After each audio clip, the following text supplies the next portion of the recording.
Hello guys, আসসালামু আলাইকুম। তাকসিনা রান্নাঘরে আপনাদের সবাইকে অনেক অনেক স্বাগত।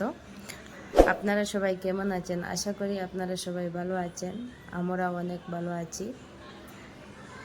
আজকে হচ্ছে রবিবার। রবিবারে আপনাদের দাদার অফিস ছুটি থাকে, আমারও অফিস ছুটি থাকে। আজকে ওনার এক জরুরি কাজের জন্য অফিসে যাওয়ার প্রয়োজন হয়েছে, এর জন্য উনি অফিসে চলে গিয়েছেন। আমি একলা ঘরে বসে ভালো লাগছে না বলে ভাবলাম কোনো কিছু বানিয়ে খেয়ে নেব।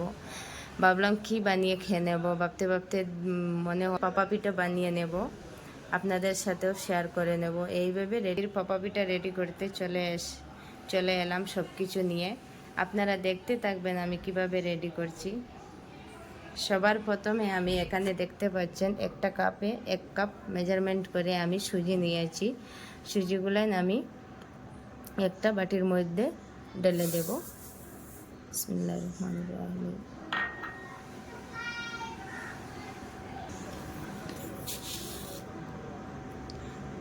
চার চামচ দিয়ে 3 চামচ আমি চিনি অ্যাড করে দিচ্ছি।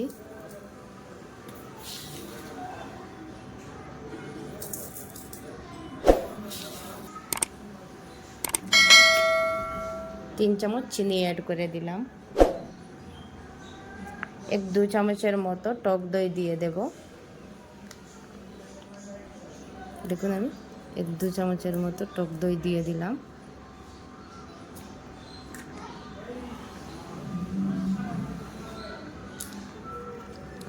সামান্য একটু ইনো দিয়ে দেব।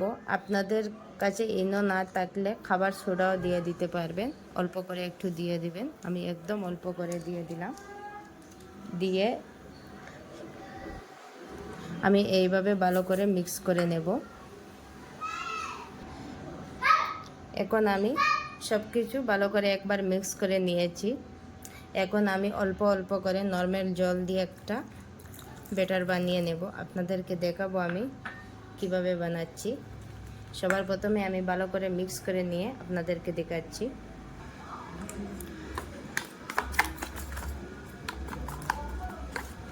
দেখুন এতটুকু ঘনত্ব আমি রেখেছি। এখন আমি 10 মিনিটের মতো ঢাকনা দিয়ে ঢেকে রেখে দেব।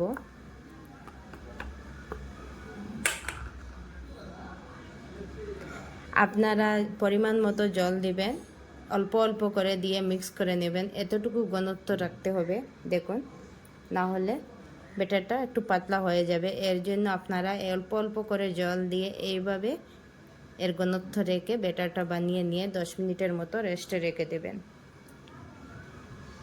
এখন আমি 10 মিনিটের মতো ঢাকনা দিয়ে রেস্টে রেখে দিয়েছি।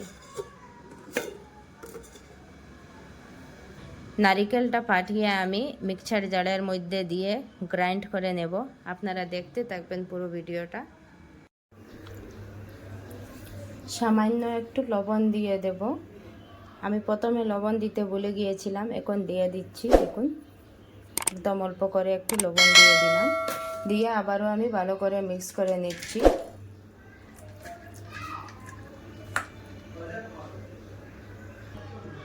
একটা কড়াই বসিয়ে দিলাম, কড়াইটা গরম হয়ে গিয়েছে। এখন আমি নারিকেল কুড়ন্টাইন দিয়ে দেব।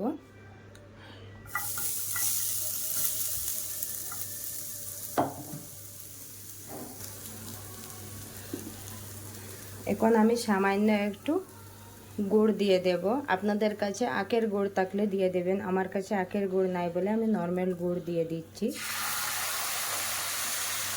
দিয়ে আমি ভালো করে মিক্স করে নিচ্ছি।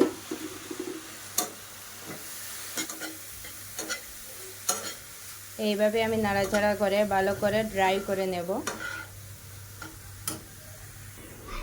এইদিকে আমার নারিকেলটা হয়ে গিয়েছে। এখন আমি নামিয়ে নিয়ে অল্প একটু ঠান্ডা করে নেব।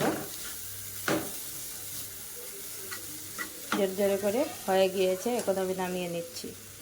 আমি একটা ডেস্কি বসিয়ে দিয়েছি, ডেস্কির মধ্যে অল্প একটু জল দিয়ে দিয়েছি।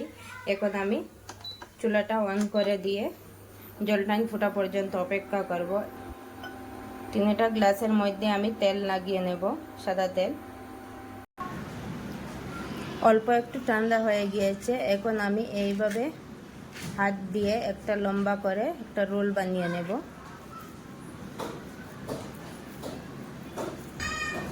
এভাবে একটা রোল বানিয়ে নিচ্ছি। একইভাবে 3টে গ্লাসের জন্য আমি 3টে রোল বানিয়ে নেব।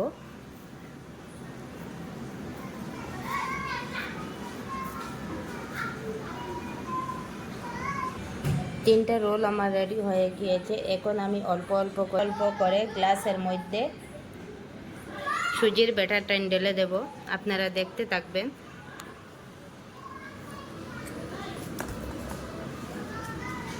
এইভাবে আমি অল্প অল্প করে ঢেলে দিচ্ছি।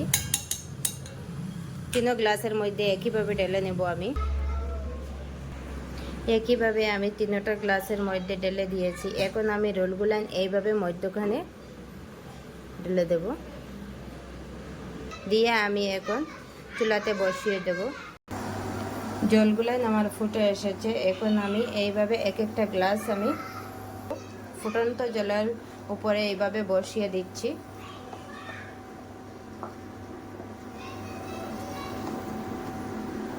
দিয়ে আমি একটা ঢাকনা দিয়ে এইভাবে ঢেকে রেখে দেব 30 মিনিটের মতো।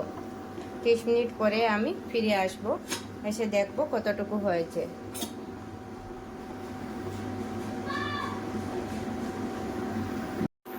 ঢাকনাটা সরিয়ে আমরা দেখছি কতটুকু হয়েছে। আমাদের পপা পিঠাটা হয়ে গিয়েছে। আমাদের পপা পিঠাটা রেডি। এখন আমরা নামিয়ে নেব। দেখুন বন্ধুরা, কত সুন্দরভাবে সুজির পপা পিঠাগুলো গ্লাস থেকে বেরিয়ে এসেছে, কত সুন্দরভাবে হয়েছে। দেখুন, আমি আপনাদেরকে এখন কেটে পিস করে দেখাচ্ছি। দেখুন বন্ধুরা, কত সুন্দরভাবে আমার সুজির পপা পিঠাগুলো হয়ে গিয়েছে। আপনারা চাইলে ঘরে এইভাবে রেডি করে নিতে পারবেন। কত সহজভাবে, কত সুন্দরভাবে হয়েছে। দেখুন, এইভাবে আমি আপনাদেরকে ভেঙে এক পিস দেখাচ্ছি। খেতেও খুবই টেস্টি হয়। দেখুন, দেখে আপনারা বুঝতে পারছেন কতটুকু টেস্টি হয়েছে খেতে। দেখুন বন্ধুরা, যদি আপনাদের ভিডিওটা ভালো লেগে থাকে তাহলে লাইক, শেয়ার, কমেন্ট করে দেবেন। আর আমার চ্যানেল নতুন হয়ে থাকলে আমার চ্যানেলটাকে প্লিজ সাবস্ক্রাইব করে দেবেন। আপনারা সবাই ভালো থাকবেন, সুস্থ থাকবেন। আবার দেখা হবে নতুন ভিডিওর সাথে। ঠিক আছে, চলুন, বাই বাই।